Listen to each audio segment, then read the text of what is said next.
Becoming a good husband and a good father isn't something you learn by intuition. It's not something that just come to you. Some people will say, these things don't come with a manual. I will just figure it out as I go. But that's the worst way to think about fatherhood and being a husband. The best way is to become intentional and seeing it as a position of growth, a position that you have to grow into and learn as much as possible. In fact, I believe if you're a young man and you're watching this and you're not yet married, this is your opportunity to begin to learn how to be a father and how to be a good husband. See, many people don't learn or don't believe that they should learn. They just feel like they'll figure it out as go. Unfortunately, we are most likely to parent and to be a husband just as much as our dad because that's what we are exposed to. And I often say that if you're exposed to something that is negative and something that you don't like or something that you believe isn't quite obtainable in our day, then what you have to do is to begin to become intentional in exposing yourself to something different, to something that is more positive, to something that is more obtainable in our day and something that will help you have a good home and a good marriage. So many people are oblivious to this. So they do not even bother exposing themselves to something different than what they've been used to or exposed to. I mean, for instance, your dad may be a fantastic father or a fantastic dad, or maybe a good husband to your mom.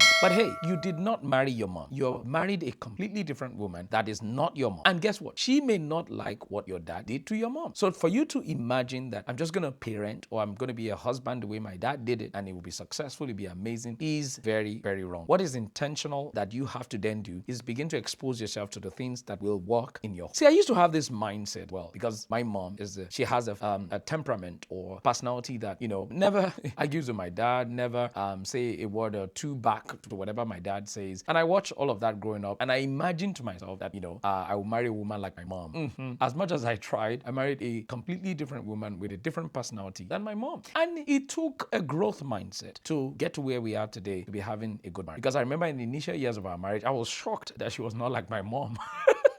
I was shocked that when I said a thing, she would give me a reply back. My mom never replied. My dad, well, at least not publicly.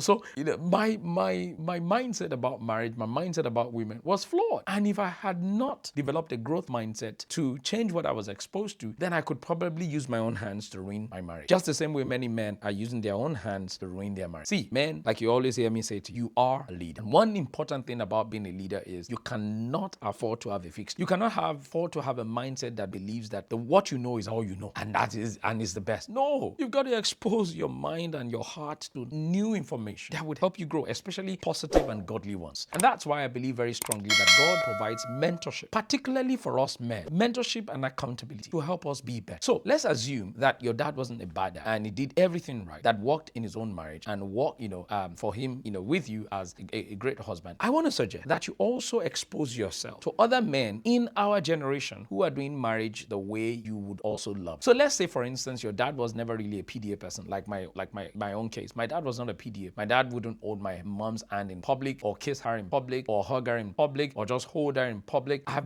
hardly ever seen my dad do that. But hey, I'm married now, and apart from the fact that my wife loves this thing, I also love it. But it would be very silly of me to just expect that, hey, because my dad didn't do it, maybe, and his marriage was successful, so then, it should work. No, I had to develop a growth mindset to then position myself to mentors and people that I see that are doing those things in their marriages and how it's working for them, so I can learn from them. I remember one of my very good friends said a statement that I would never forget. He said, you are only as excellent to the degree with which you are exposed to excellence. Let me say that again. You are only as excellent to the degree with which you are exposed to excellence. So excellent people are people who consistently expose themselves to excellence. So if you want to excel, if you want to be excellent in any area of life, what you have to do is to become intentional to expose yourself to excellence as much as possible and consistently too. Because if you do that, then guess what? You will then become excellent. Which is what you behold that you will become. If you behold it, then you will see it. You see how it's done. And then all of a sudden, what used to feel strange to you, like holding my wife's hands,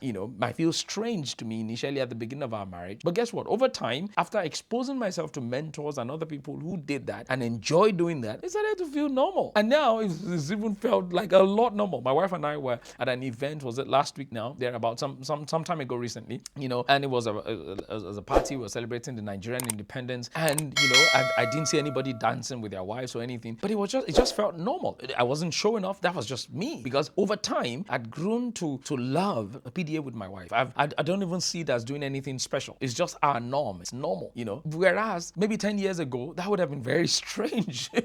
I would have argued with her if she asked me to dance with her in public or all of those sort of things like that. thinking maybe it was childish. Like some people think PDA is childish because your dad, said it was childish, or because your dad never did it. See, you understand what I'm trying to say now? So as a leader, what is important is know what is good for your home, for your wife, and even ask, have you ever asked your wife what she likes? Just ask her this question. What are 5 things you like me to do more of? You'll be shocked and amazed that your fixed mindset may be holding you back in your marriage. If you want to change things and you want to lead effect, then you've got to expose yourself to excellence. And you've got to know what your wife likes so that you can begin to now shape your learning and personal development in the area of those things that she likes. Because listen, the truth is a happy wife is a happy life, and a happy wife is a happy home. So would you rather have a bad home where everybody is grumpy and angry and all of that, and there's bitterness and resentment, or would you rather have a happy home where you're happy and your wife? So my point in this whole video is, if you want excellence in you want something that works, expose yourself consistently to what's in other people's. I'm very serious. Go and ask. If you have a friend, for instance, who you just love the way they treat them, you love the way they serenade, you love the way they appreciate. Maybe, for instance, if you're very close to me, or you live in Auckland, and you can come ask the friend, excuse me, sir, I watch the way you live, and I would absolutely relish learning that. Would it be okay if once in a while that we have coffee, once in a while we have like a once in a month mentorship session? I would love to ask. I would love to observe. I would love to get to know, more. How did you even develop this mind? Was it something you learned from your dad? Did you read it in a book? If so, what are those books? Those kind of intelligent, important questions. Sincerely speaking, that's how I got to where I am today. Intentionally asking questions, and most importantly, observing people. And as I observe them and I see, and I like the way that person behaved to his wife, I like the way they give gifts to their wives, I go and ask them, excuse me, how often do you buy gifts for you? What prompted you? Where did you learn it from? Is it in a book? Can I get the book? And guess what? From there, my mindset began. No wonder the Bible says that we should not be conformed to the patterns of this world. In other words, watch out for patterns that are keeping you stuck. Instead, what should we do? We should be transformed by the renewing of our minds. It is the renewing of our minds that transform our lives. And I hope this video will also help in renewing your mind and consequently forming life, home, and your. If you enjoyed this, please like this video, subscribe to the channel. So this purpose-driven marriage channel, where we consistently every single week provide you with videos like this. Remember, the goal of this channel is to help you build a kingdom marriage aligned with the purpose of God and be able to model. So we hope this has been. God bless you. See you. Bye.